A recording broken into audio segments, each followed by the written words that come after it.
شو هذا امي؟ ما في شيء يا ابني. ما عملتيها تحتك؟ لك شو هذا بتستحي حالك امي؟ لك طول الحيط، لك صار عمرك 60 سنة، لسه بتعمليها تحتك شبك امي شبك؟ العمى ضربك العمى. والله يا ابني ما حسيت على حالي، والله ما حسيت على حالي يا ابني. ما حسيتي على حالك ما؟ العمى ضربك العمى، لك انا لك اخ لك شو بدي اتحملك انا شو بدي اتحملك؟ كل يوم بدنا نجيب فرشة جديدة كل يوم. قومي يلا، خلي تجي هذيك تنظف تحتك. طول دواب.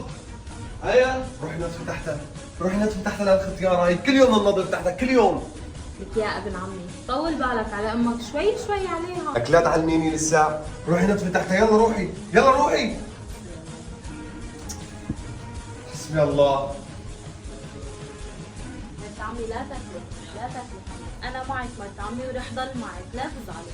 الله يخلي لي اياك يا بنتي. نخلي لي اياك يا رب. يلا قومي.